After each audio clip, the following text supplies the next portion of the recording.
Ayan guys, nakagulo ang mga kabataang barangay dahil brown out po dito sa amin as of now. Maaga pa po. Maaga pa po guys ang brown out. Ang oras nasa 6 o'clock pa ata. No? 6 pa may? 6 pa po guys. 6 o'clock pa. Ayan ate mag-hi mo sa mga ka-guys. Ang ingay. Ito si Kambal, si Makoy, si Chant, Napugi, og si ano naman si Butchoy. Og si Pimpin.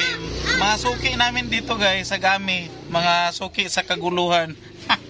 Ayaw pag-away. Ayan. So brown out po. Mga ano na po, mga 20 minutes na siguro nakaraan ng brown out and tuloy pa rin sa bintahan si Kuya Eji at si Mami Iya. Meron kasi kami guys, meron kaming solar lights. Malaking tulong po talaga yung solar lights natin. Kahit na brown out, tuloy ang ating bintahan and tuloy ang kitaan. Ganon lang guys, diskarte lang po talaga kasi mahirap po kung wala tayong solar lights at saka diskarte lang din po kung meron tayong mga kandila, pero ingat-ingat po sa kandila dahil pag kandila po yung gagamitin natin is prone po talaga, prone po siya sa sa aksidente. Yan po, ingat-ingat sa mga gumagamit ng kandila sa ngayon dahil brown out po at saka yun nga lang, ubos ang kandila namin. hindi na nakabili yung ibang mga customers dahil ubos yung kandila ni Kuya Eji. Ayan. So, bibili naman tayo ulit ng kandila para sa ating mga customers, lalong-lalo na pag hindi lang po siya sa sa November 1 mabenta ang kandila guys, mabenta din siya lalong-lalo na pag brown out. Meron pa naman kami diyan guys, meron pa naman kaming kandila yung malalaki na nakabaso. Pero mas mabenta kasi yung kandila na lang single use. Yung mga kandila na straight na ganon na kandila. Ayan, pataas. Yung baso-baso po kasi ito, kunin ko. Ito, meron din kami ganito guys. Ayan, nakabalot yan para hindi po siya madaling maalikabukan. So, pag benta mo sa customers, maganda pa rin. So, nakabaso yan, tag 55 ang isa. So, pag may mamili pa ngayon, pwede nating i-offer itong ating kandila na tag 55 pesos. And shout out sa aking mga viewers na binibilhan ko ng kandila. Viewer din ni Kuya Eji sa Uyanggurin. Yan. Kung may magtanong kung saan namimili si Kuya Eji ng kandila sa Uyanggurin, sa lang siya guys, sa Lisada Street po. Lisada ba? Himpisaw, sorry. Himpisaw po pala. Himpisaw Street sa Uyanggurin. Namimili si Kuya Eji ng kandila. Yun. So, naubusan lang talaga si Kuya Eji. Meron pa isa. May naiwan pa isa, mami. So, pwede pa yan. Ayan. May naiwan pa isang kandila. So, diya lang daw kay pang reserve. Kasalukuyan pong kakapi si Kuya Eji. At meron din pala kami isang nabili guys. Ito. Emergency light din ito.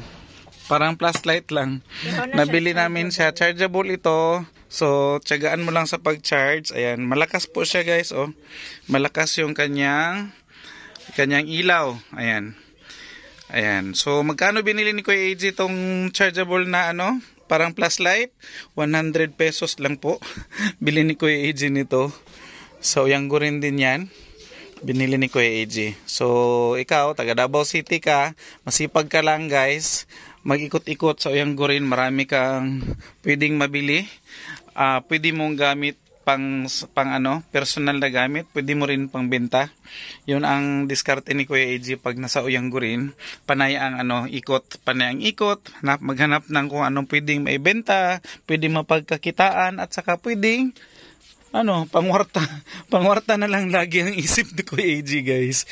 Lalong-lalo na pag ikaw kasi, guys, mag-isip ng mapagkakitaan, kahit saang kahit saang lugar ka mapunta, kahit saang dako ka mapunta sa mundong ibabaw,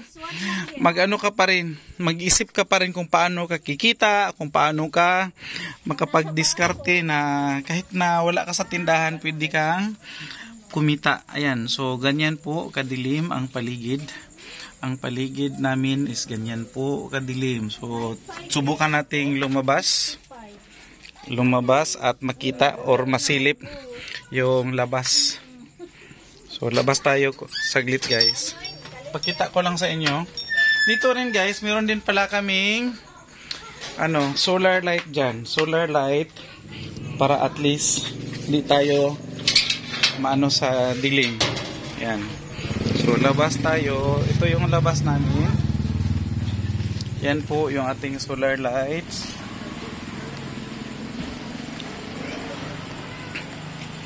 So ito yung tindahan sa pag brown out paggabi.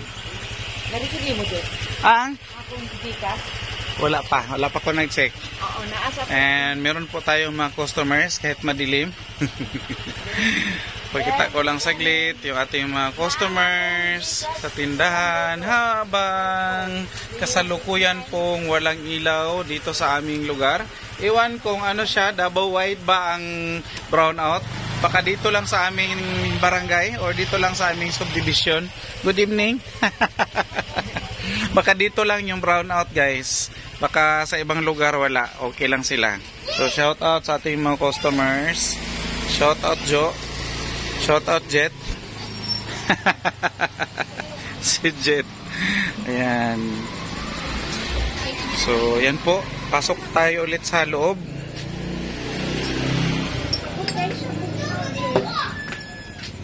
Bago pa na-refill me. Hi Katams. Shout out. Naabutan ng brownout si Katams. Viewer din natin si Katams, guys. Shout out. Hi guys. Hi guys. May ito na dito sa inyo, guys. Oo, meron kaming solar lights.